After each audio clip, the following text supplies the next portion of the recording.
Hello, Must Readers. I'm Erin Popelka. I founded Must Read Fiction, a place for people who know that life is better with a novel in hand.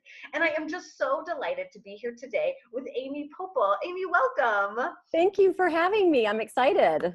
Oh my gosh, it's truly my pleasure. So, Amy Poeppel is the author of two novels, Small Admissions and Limelight, which was recently released. She has also worked as an actress, a teacher, and in a school admissions department. She grew up in Dallas, Texas, but has also lived internationally. So we have so much to talk about. I'm so excited for this conversation. So let's just start with Limelight. It just came out. Tell me about the book. So Limelight is my second novel, and it's a book that I really wanted to write because I am a New York City transplant. I am not a New Yorker. So as someone who's moved here sort of later in life, it was just such an interesting and challenging at times experience to sort of become new in a city that is really overwhelming at times. And I moved here with 3 kids.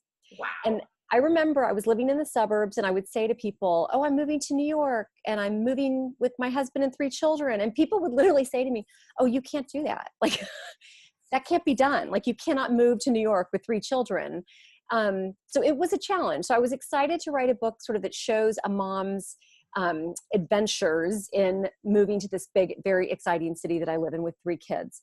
And I wanted to kind of bring 2 other things into it. One is just Broadway theater. I am a huge fan of theater. I'm sure we'll talk about that. But I wanted to write a book that sort of let me draw on my experience as an actress 100 years ago when I was young, but also just on my current passion for going to the theater and living in New York where you get to do that all the time. And the other component was just family life in all of its glory and chaos. I just really wanted a book that could sort of touch on the humor and craziness of raising 3 kids. And that's a lot of that is, autobiographical. Sure. Life is sometimes, the first canvas, right? That's right. That we draw from. There's always good, juicy things from life. And so you mentioned that Limelight is set in New York. And Yes. and some of the reviews I've read about Limelight talks about New York as feeling like its own character in this book. So tell me a little bit about how the city itself plays into the novel. Well, mostly it's the sort of the contrast between suburban life and then city life. And I really focused even on the little things. If you live in the suburbs, you're so used to sort of having your life revolve around your car and getting from one place to the other. And I was really surprised when I moved here how much my life changed when I stopped driving. Like, I don't drive anymore. And it's so weird because there were sort of moments that I had with my kids in the car, and those can sort of be fun, nice family moments, or they can be chaotic because you're in traffic. And just peaceful times by myself listening to NPR in the car. And to kind of lose that part of your lifestyle, it doesn't sound like such a big deal, but it was just one of the many things that I had to adjust to. The noise, the constant noise here is just something that I was not used to. Apartment life.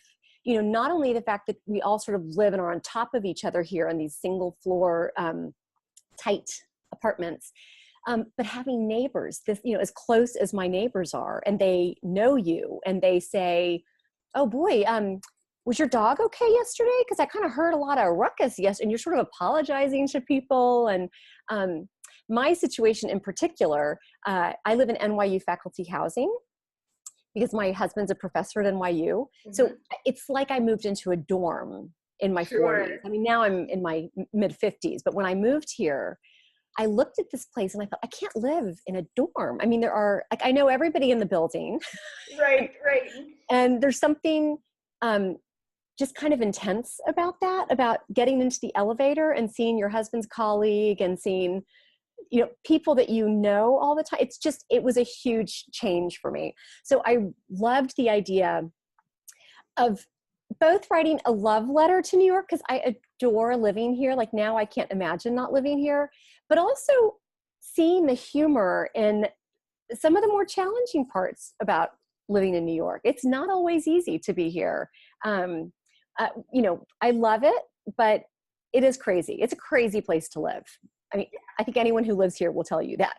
Yes. And I think you hit on a really important point. Like I actually one summer in college lived in Manhattan. So I have spent Yeah. a few months living in New York and also remember that transition. And for me at 19, it was actually a great moment. Oh yeah. I had never had a car and all of a sudden Yeah. I could get anywhere I needed to go Yeah. any time of day, which was incredibly liberating. Yes. But now I am living a little bit more out of town. I am quite Yeah. car dependent. And you're right, there is something really kind of private and meditative sometimes Yep. about car time, and also really alone. And in New Right. York City, there is almost no alone time unless you scratch it out for yourself. So Absolutely. that contrast between like these peaceful moments, our homes that are really on their own, not Yeah. really touched that much, between neighbors hearing everything in professional capacities and personal capacities and everybody all together.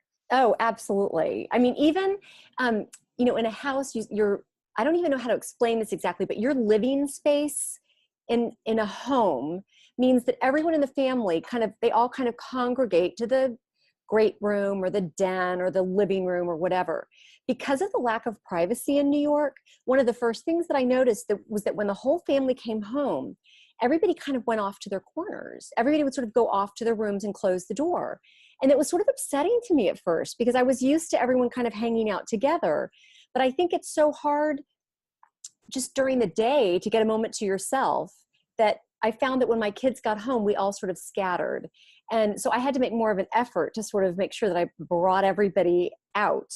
And then the other thing that you said about sort of that feeling of independence here that you can have, Sure. which is such a huge change. Oh, hi, that was my kid. Yes, hello. I love it. But I was so shocked when I moved here that my kid, who was in elementary school at the time, by the time he was in like 5th grade, most of his classmates were commuting to school on the subway by themselves. Wow. I know. Yeah. And that was just such a surprise to me because that was such a huge step. And my son started saying, I'm ready to take the subway by myself. And it was me. I was like, I'm not ready for you to take the subway by yourself. By 6th grade, he was taking the subway by himself. Wow. But that was a huge step for me. And the independence that it gives you as a child, like as a 6th grader, to be getting yourself to and from school alone, that was just, I think that really made him an incredibly independent person. So all of that was stuff I wanted to explore in the book, including the sort of the independence, the kids growing up, the growing pains that come when your kids are growing up, both for them and for you as a parent. And to do that in the setting of New York was just especially fun. Oh, fantastic. It sounds like a great romp. So yes, Limelight, very exciting. I also want to talk about your first book, Small Admissions. Yes. Can you tell me a little bit more about that novel? Yes. So Small Admissions is actually the second book I wrote. I, like many, many writers out there, have written a book that will never get published. So I am not the only one. And I say that not just to comfort myself, but also sort of as a message to anyone who ever listens to me say this. I think sometimes you have to write a bad book in order to be able to write a good book. I think you have to practice. And I think that to write always with the frame of mind of this thing that I'm writing has got to get published, I think that can be sort of self-destructive sometimes. So I wrote a book. I'm from Texas. It was a very Southern book. It was not historical fiction, but it was sort of in the 80s, Texas in the 80s, which was my era in when I lived there. But ultimately, it didn't go anywhere. And I had an agent at the time who read it, and she asked me to work on it a little bit, make some changes to it. And I did for about a year. And at the end of the year, she was like, yeah, I can't publish it. Yeah. Which was a heartbreak at the time. Yeah. And she said, is there anything else you're working on? So when I first moved here, my husband and I started applying to the schools in the New York area. And I really didn't know what I was getting into. I didn't understand. I'd heard, but I don't think I really grasped how intense the admissions process is here in New York. So my husband and I started interviewing. They interview the kids, they interview the parents. And we were so bad at it. I mean, it's a miracle my kids got in anywhere because we had no consistent message. Like he would say one thing and I would say the opposite thing, like at the same time. And it just was incredibly funny to me. I always tend to see life through a humorous lens anyway. That's just sort of the way I function. It's the way I get through the day. I love seeing the humor in tough situations and everyday life and the way people behave. So we got through that process, and I started thinking, I just had this image in my head of writing a play, so of scenes with parents interviewing. So I thought, you don't even need to have the admission. I didn't know anything about admissions. So I was like, there's really no need to have the admissions person in the scene. Because if you ask parents a question about their kid, they will just start talking. Sure. They don't even need, they don't even need the follow-up. So I started working on these scenes and started attending the playwright sessions at the Actors Studio in New York. And after about a year of attending these sessions, where you would go and you would watch a play in progress being read, and then afterwards the playwright would get on stage, and the audience members, who are all members of this group, will tell you everything that you did wrong, everything that's wrong with what you did. Sure. And eventually, after about a year, it was my turn. So I staged this play. We did this big reading of this admissions play that I had written. And it was a great learning experience for me. It was honestly one of the best things that ever happened to me. It was unbelievably harsh. Yes. I mean, the criticism was just brutal. Yes. Sent me to bed for about 2 weeks afterwards, because it was just like, it was really tough. But I learned so much from it. I got so much out of it. And then this was right around the time that my agent said, like, I cannot publish this Texas book. Any other thoughts? And I said, well, I am working on this play. It's not really working too well at the moment, but it's something that I'd like to work on. And she said, could you turn that into fiction? Sure. So coincidentally, at the same time, I was a high school English teacher before I moved to New York, and I was looking for work. And I mentioned at my kids' school that I was looking for a high school English position. And someone said, are you interested in working in admissions? And I said, well, I don't really know much about it, and given my own performance as a parent, it showed that I didn't know much about it. And I said, but I'll interview, I'll see. And I ended up getting this position as an assistant director of admissions. So all of a sudden I had access to what the other side of the desk was all about. Yeah. And it just rounded out everything that was missing in the play version that I had worked on. It all sort of got filled in on the other side of the desk. So I worked in admissions for about 5 years. I interviewed hundreds of families. I read thousands of applications. Again, just found humor in so much of it. I love children. And interviewing children can be one of the funniest things, you'll ever do. Sure. Either they're very scripted because they've been practicing for their interview, and that's kind of funny, or they're completely unscripted, which is even funnier. I mean, of course. So you end up getting kids saying things like, no, wait, what did my mom tell me to say when you asked me that? Oh my gosh, I love it. I love it. Because kids are so funny too, because it's like they know some of the rules, or they maybe have like figured out rules from things that they've seen adults do, but they don't know anything about the context. So they just take the little bit that they know and just run with it. And they are not afraid to just like let it all out. So, oh my gosh, I guess that was a fantastic experience. It was great. And the office that I worked in, I loved the women that I worked with, and we just had such good camaraderie. And I've worked in high school English departments where there's been really good camaraderie with the teachers. And I kind of wanted to capture a nice working experience, and I wanted a nice boss. I really wanted in this book to have a good boss. I don't know why. I've had good bosses and I've had bad bosses. And I just always found that it makes the whole difference of if you're having like a good life or a bad life. What is it like to come into work every day? What is the tone that's set in the office by the boss of the office? And so that was fun for me also. And because admissions is all about acceptance and rejection, I sort of framed the entire story around a girl who's had her heart broken and who is convinced that she lost and got rejected by just the right guy. And she sort of goes through this journey figuring out whether or not she was trying to make herself fit something that wasn't actually the right thing for her, the same way that many, many parents try to get their kids to fit in a school that is not necessarily the right fit for him. And there's pressure in both situations, whether it's relationship pressure or whether it's parental pressure, just the pressure that parents feel that they've got to get their kids into the right school, Sure. So there were lots of neat parallels that I could draw between those two things. So that book was a lot of fun to write.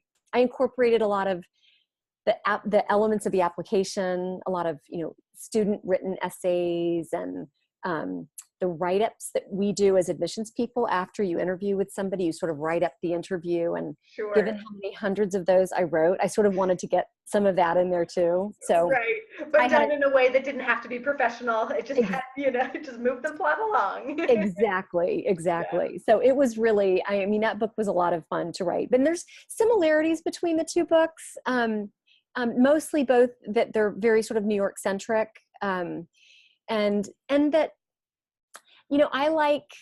I guess because I'm sort of I'm kind of a positive person.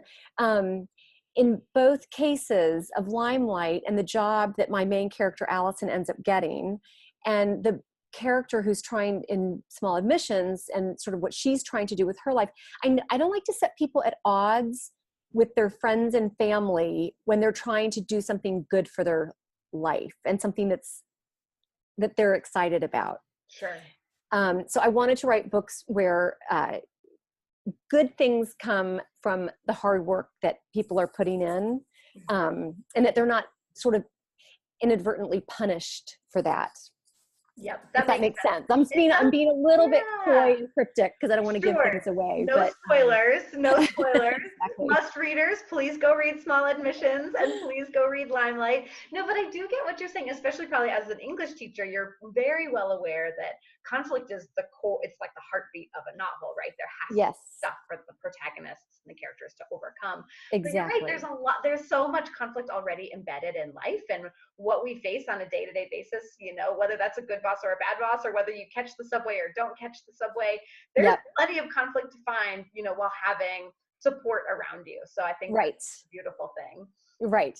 And for Small Admissions, it was really important to me for this young girl, Kate, to not be rescued by a guy, since a guy sort of threw her in to the funk she's in, and just in terms of her life kind of being a train wreck.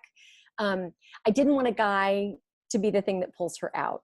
So that was a challenge, because that's an awfully easy thing to fall back on. It's awfully easy to just have, a relationship sort of repair, fill in where there was a bad relationship.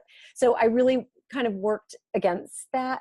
And I actually just got an email a couple of days ago from a girl who's a college student, and she's actually said, I just got dumped by a boyfriend, and I read your book at just the right time, and it just made me feel so good that somebody had actually not just enjoyed the book, but had sort of gotten something concrete out of it, which I'm no advice columnist. I'm not here to, I'm probably the last person in the world who should be giving advice. But the fact that she got something positive out of it, and she said specifically, I'm so glad you didn't have a guy step in at the end, just made my day.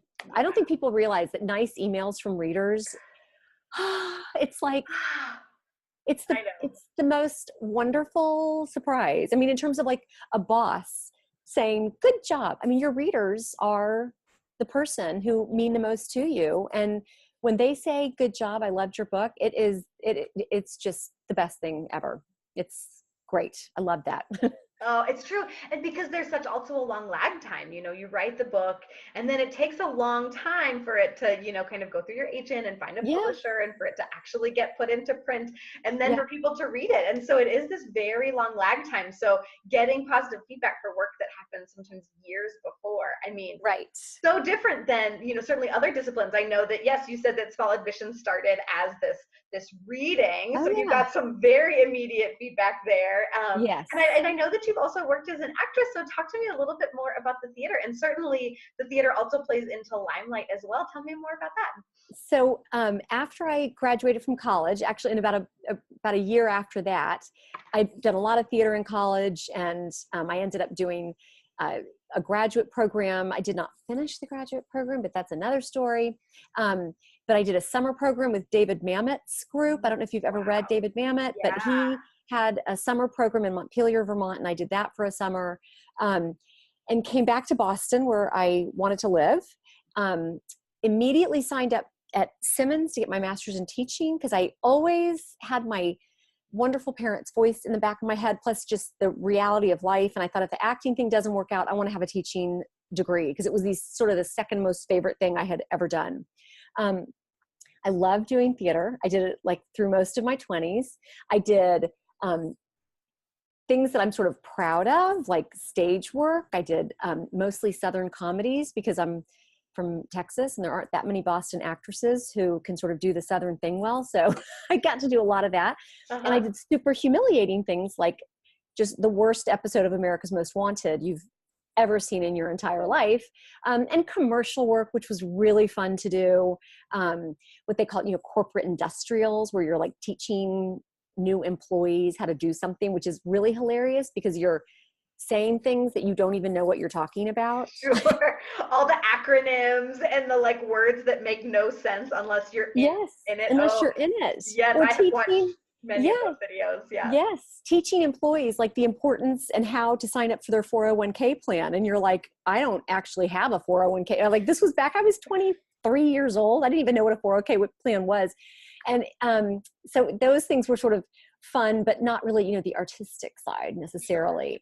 But I pretty soon realized that I loved theater. I loved reading plays. I still read plays as often as I read novels. I adore just reading a script. But I also had to acknowledge the fact that I was a shoo-in for any Southern comedy out there, and that I had a very narrow talent range, let's say, skill set, whatever. And I just started to get the feeling that like I wasn't going to get the amount of work that I wanted to get. Like, it's a really tough world out there. And I just didn't love it enough to really want to stick it out. It just didn't happen.